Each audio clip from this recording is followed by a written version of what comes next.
So we're very grateful that all of you are giving us a half hour of your time. We know that a lot of people are really busy, with everything that's been going on. And so we really appreciate uh, you joining us. So I see some old friends. Joan Budash, hi. Kelly Cox, hello. Kevin, Laura, welcome. This is a good group. Yeah. There's a chat. Barbara here.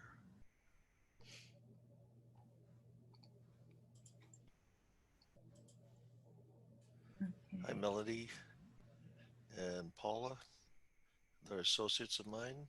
Lisa Kelly, Hi, Lynn. Hi, Rand. Barbara. Rand is in Jordan. Hi, Barry. In fact, Sue Rand does a lot of work with banks. Oh, okay. Oh, okay. Rand Sue does a lot of work with banks.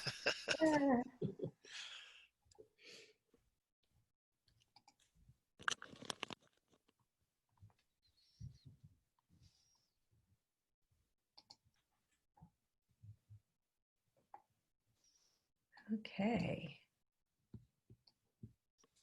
Well, we've got about 30 people here. We'll just wait maybe one more minute and give everyone a chance to join us. Barry says hi. Somebody just raised their hand. Let's see, who is that? Okay.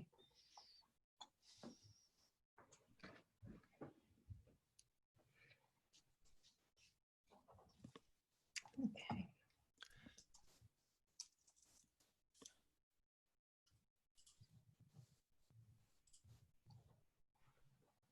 All right. Well, we'll go ahead and get started. I'm sure people will jump on as we get ready to go. Hello, everyone. I'm Susan Robertson, and welcome to Emerge Stronger, Leading Through COVID-19 Stress. At the end of this webinar series, it is a three-part series, my friend, Dr. James Peterson, and I hope everyone emerges stronger with more leadership resilience and personal resilience. We have a lot to offer in a limited time. We're going to get this done in about 20 minutes so that we can definitely get to some of your questions. Cindy Medaglia and Andrea, they're sort of in the background. You may be able to see them. They're going to be monitoring the Q&A box. So please put your questions there, and then they will share them with us as we get to the end so that we can answer your questions. I know for me, COVID-19 has reshaped the way, I work, the way we work, how we lead, how we run our business, our family life even. A lot of Zoom, FaceTime calls with our kids and grandkids. Probably for all of you, this has increased stress levels, and this is what we're going to talk about today. So let me introduce Jim. For nearly 20 years, I have been using the SMQ, the Stress Mastery Questionnaire, and over 600,000 people worldwide have taken this SMQ. It's Jim's life's purpose to help us understand how stress affects them, and that's why he developed the Stress Mastery Questionnaire. What it does and why I've liked it and have used it with my clients is that the SMQ helps people understand what their stressors are, how to identify the warning signs of stress, the impact stress is having, and provides tools to master stress. He is the founder of Stress Master International, and he is passionate, very passionate, to help people find ways to reduce and master stress. Welcome, Jim. Thank you, Sue, and it's a real pleasure working with you these past 20 years. You're probably one of my first associates, and really going way back when. But I've known you for many years, and it's really been a pleasure to learn from your wisdom, your knowledge, your experience. You've worked with multinational corporations, with the SMQ as part of your program, and it's been a joy to see how you've integrated that. Um, Sue, as you may or may not know, has had many companies, but right now she has a brand new company, Lindsys Conscious Business. And she is also passionate about helping people learn how to function and live more effectively. In particular, how to be a more compassionate and more transparent company so that the work that people do is of benefit to all. She's had many clients from Citibank, Aetna, JP Morgan, a lot of great multinational corporations. Sue's also a great author. She has a brand new book called Real Leadership, which is Awaken to Wisdom, which I'm reading right now. It's a great read. Everybody should get it. And then I think you're coming up with a new book soon in June called Real Culture, The Catalyst for Conscious Business. If that's not enough, she's an accomplished yoga and meditation person, a health nut, maybe, and she walks the talk. So, really great to work with you, Sue, and look forward to the webinar today. So, Okay. let me give you a little bit of an overview. Yes, we're all under a great deal of stress. I see it in the people that I'm in contact with, even my neighbors. I've seen it in some of our neighbors. So, today, what we want to do is discuss how COVID-19 is having an impact on our lives and our work. We'll define it. We'll get into some of the details about how it is, in fact, impacting our levels of health and performance. The second webinar, which will be on April 24th, we're going to get into the stress response and the relaxation response and how to apply that to our work and lives. So it'll be more of an applied. Let's get deeper into the meaning of what stress is and how it impacts us. And finally, on the April 28th, we're going to have a great webinar on how to strengthen our ability to master stress, and we'll study ways in which to reduce, master, and manage stress. So, with that in mind, we're looking forward to a great webinar today. And Sue, you'd like to talk a little bit about resilience and how resilience fits into stress mastery. Yes. Resilience is, as I've learned from working with executives over the last 30 years, that resilience is a critical leadership competency, and mastering stress is essential in building resilience.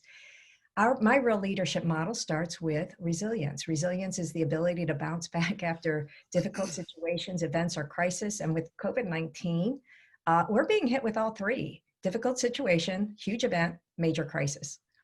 And without resilience, it's difficult to become an engaging, that's the E of real leadership, and it's difficult to become agile as a leader. Resilience means being self-aware. And so understanding our stress levels helps us to become more resilient, but we're not always aware of how stressed we really are. Having the ability to self-regulate, personal wellness, and emotional intelligence are all parts, as well as managing stress and mastering stress, are all parts of gaining resilience. So during times like these, as leaders, we need to create deeper engagement with our folks, and we need to become more agile and flexible. We don't know when this is going to end. And, you know, it's so easy right now to become stressed, and then we start yipping at each other. You know, sometimes we stop listening, we become more dogmatic, we can lose our confidence. And because we're stressed, sometimes we aren't as, I don't know, compassionate or caring and authentic. And so we lose our ability to lead with wisdom. And so given that COVID-19 is here to stay, despite when states open, it's a virus, it's going to be around for a while. It's important as a leader to become more resilient and master stress. So what we'd like to do is hear from you. And Cindy is going to launch a poll right now. And it's a poll on what are your current stressors. So go ahead, take a look at the list and answer, you know, what you can pick 2 or 3, depending on how many you'd like to do. What are your biggest concerns? What are your biggest stressors right now? Certainly for me, I know that I am not as worried about contracting COVID myself. I do have concerns about family members, especially my mother and people like that. I have a friend of mine who lost both of his grandparents within a week of each other. That's got to be really tough. And I can see, we'll share the results in a moment. I can see that many of you, like me, are concerned about finances, potential recession, potential job loss, your competing priorities like educating your kids, taking care of your parents, maintaining your job. Just worry and fear. We just don't know. A lot of you have that one. So we're almost there. About 81% of you have voted. So I'll just give it another minute or so, or a few seconds more. Sorry. Okay. So Cindy, can you go ahead and show the results? So you can see many of us are worried about the long-term impact of and finances. As I've been doing this over and over again, these seem to be the number one. When we first started doing these surveys at at the onset of it, the illness itself ranked lower. But now that we're 5 or 6 weeks into it, certainly you can see 40% of you are worried about yourself or friends or family becoming sick. So Jim is going to talk about, and Cindy, you can stop sharing the results. Jim is going to talk about what stress does when we have all of these things going on. Indeed. Well, looking at the list, the two that came up was clearly the one and most important to a lot of people is finances. So how you answer these questions really is what your concerns are, what your concerns are what your thoughts are. And as John Milton once said, the mind is a great is a can the mind can make a heaven of hell or a hell of heaven. These are internal stress provoking thoughts. And what we try to focus on in stress mastery is not so much the external stressor, which is really important. And COVID 19 is an external stressor. It's something that happened, but we can't control it. We didn't cause it, but right now we have to deal with it. So, from a mental point of view, from a thought point of view, the key to really mastering stress is to deal with the internal chatter that we have regarding that particular external stressor. So if you take a look at it, even for myself, when I did some study on what exactly does the coronavirus do, I was shocked. Now I have an autoimmune disease. I'm particularly vulnerable. If I if I get the virus, I'm chances are I'm going to die. So for me, a fear of death was pretty high for a while, and I began to get into it more than I should. So it was affecting me and my family. I started thinking about it, and then one day I said, this is not working. I can't be thinking about the fear of dying and getting sick. Plus, it can affect my finances too, and I wanted to not focus on that. So I took control of that. And this is the key to what we preach and talk about in stress mastery. I use a technique called name it, claim it, and change it. So in order to feel that I'm in some control of my life and my thinking, I had to do something to attack the very thought processes that I was going through in terms of how it was affecting my life. So I named the thought, and the name of the thought was I was scared.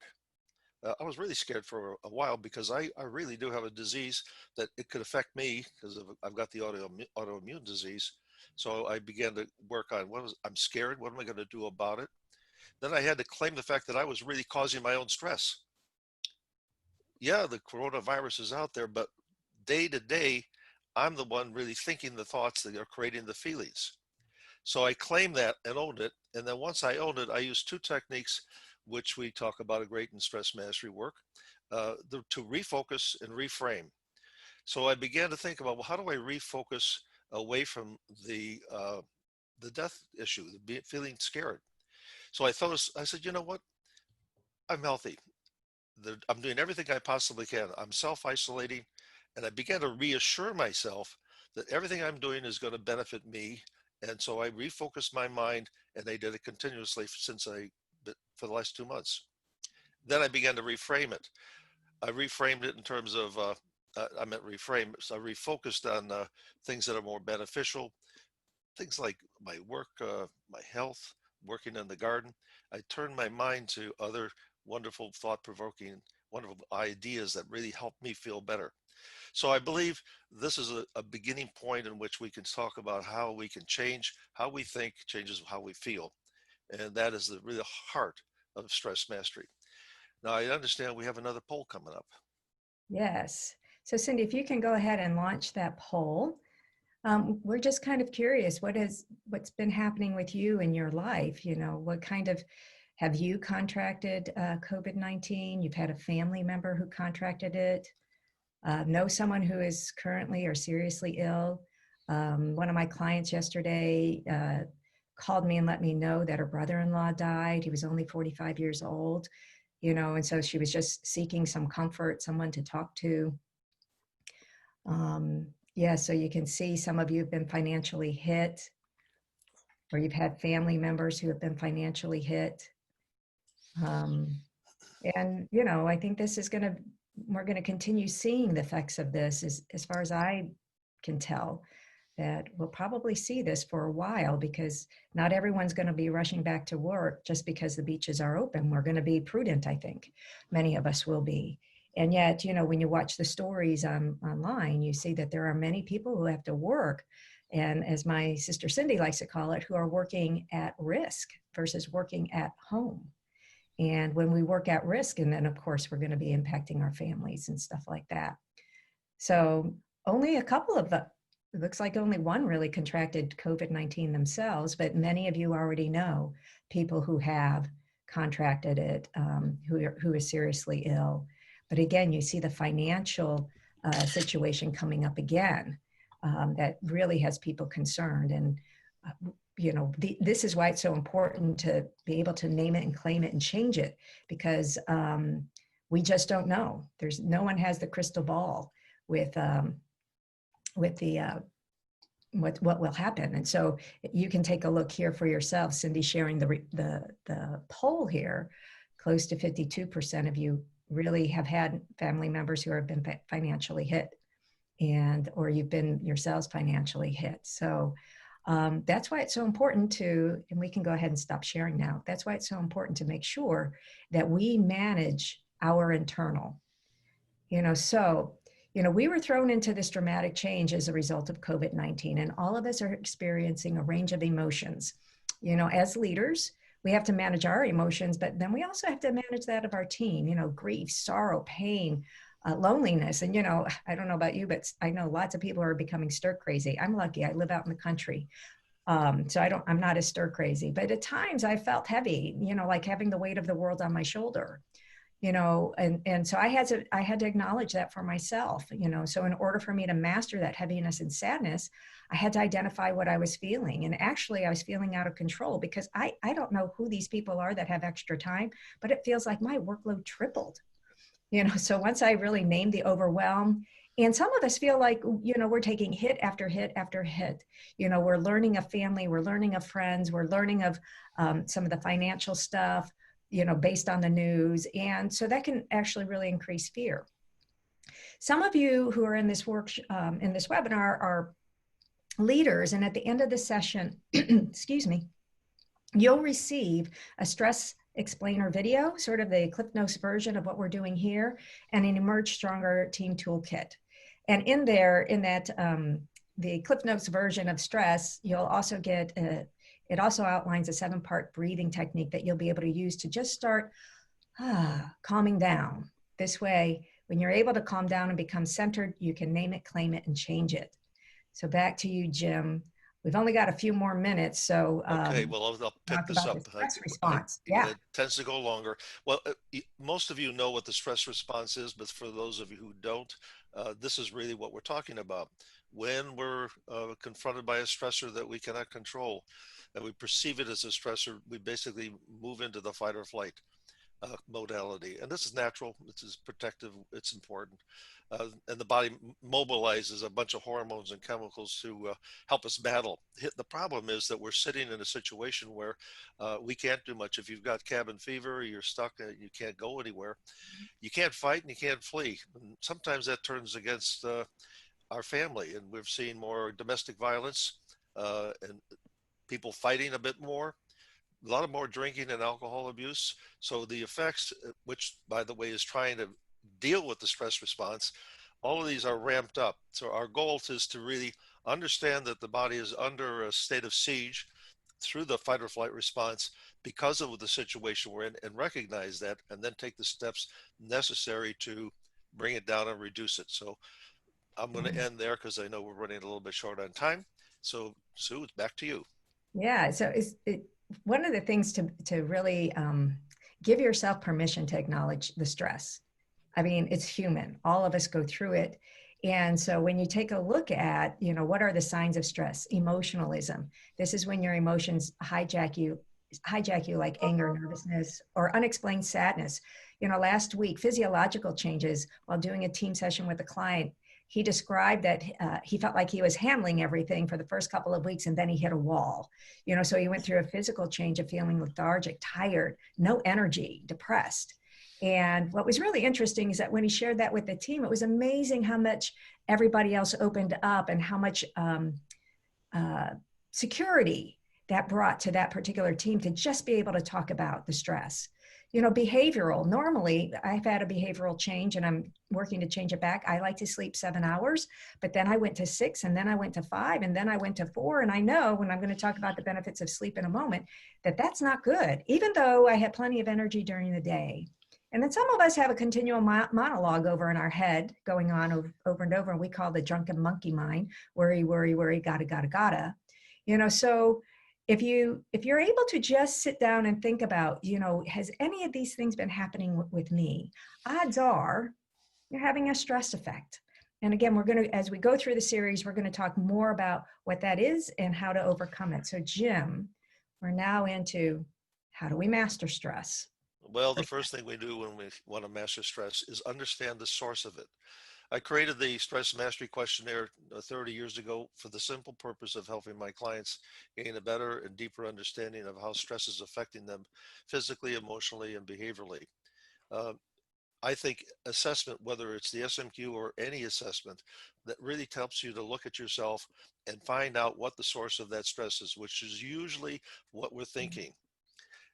So I encourage people to take a self-examination of themselves, use the name it, claim it, change it format. At the end of the day, you're going to understand your warning signs. You're going to have a better understanding of your internal and external stressors, and you'll have some sense about what direction you want to go. So begin with starting to understand the source of your stress.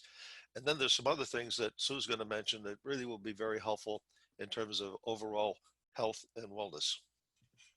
Yeah, Jim put together a wonderful toolkit that you'll also get that helps you to sort of walk through the process of what are my stressors, how do I name it, claim it, change it, and as well as how do I reframe and refocus and reframe. So these two things I have been doubling down on, and I've been telling my friends and family, if you really want to start mastering stress, these are two of my favorite topics. This will help you build leadership resilience because it boosts your immune system. You become more centered within yourself, and you'll help your team become healthier. So double down on your health practices, whatever they are, and that's not drinking scotch. You know, Oh, darn. water. I mean, you've been hearing water. Why water? Here's 4 reasons for water. Water helps the body flush toxins, especially excess sugar and uric acid, which causes inflammation. Now, COVID-19 is an inflammatory virus, and so you want to reduce inflammation. So to the nod for the folks who are in from the UK, when you first wake up in the morning, first thing, drink a pint of water. That's 16 ounces for us in the United States. Just guzzle it down, and somewhere mid-morning, drink another pint, drink it down. The other thing water does is it helps alkaline your system. Colds, flus, COVID-19 virus are acidic to the body. So water helps you alkaline your body. And of course, hydration. Healthy diet. You're not going to like this, but some of you might not. Some of us do.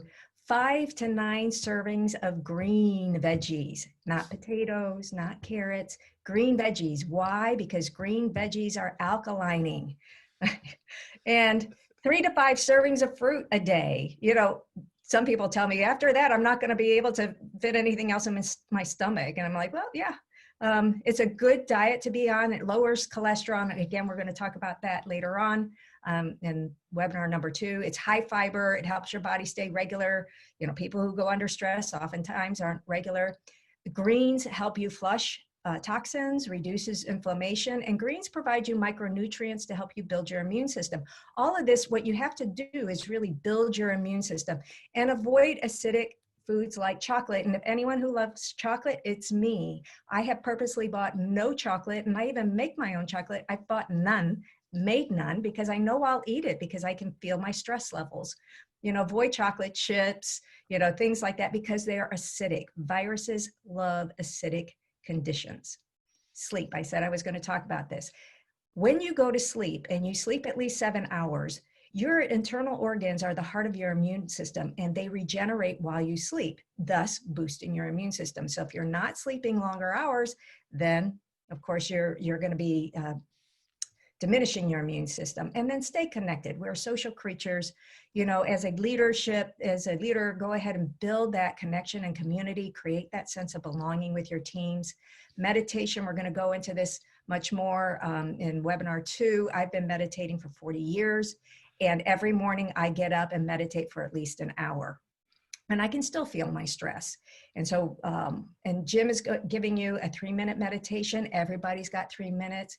So Jim, what are we doing next time? And then we'll take some questions.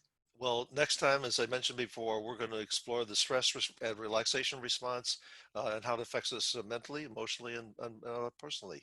So it'll have some really new information and some great tools and techniques for you to take back. And we hope you'll all be there, so be sure to register.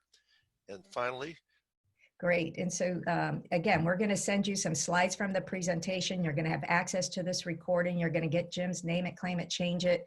For those of you who are leaders, you can look at the explainer video, share it with your team, the Emerge Stronger Team Toolkit, the 3-minute meditation, and we hope you'll join us on Friday. And so I'm not sure if we have any questions, but if we do, Cindy or Andrea? And I'm glad somebody said you like the jokes. I like joking too. Any questions? Clear as mud? How do you register for the next one? For 2 and 3, you have a few teammates who are interested in joining. We will be sending a follow-up, but on our website, lcbgroup.com, there's an events page, and you can go right there and register. So lcbgroup.com, the events page, and you can see the registration for both 2 and 3. And let's see, I'm looking at the, oh yes. Yeah, tell your friends and family to Yes. attend. That's good. Wow, no questions other than that. Well, feel free. You can see Jim's email there. You can see my email there. Feel free to ping us. We'll be happy to answer any questions. We really want to. We know that this is a tough time, and Jim and I've known each other for years, and we just want to help. That's right. That's our mission. How can we Yeah. help others? And hopefully this has been helpful to you guys. And again, you feel free to contact us independently if you have any questions.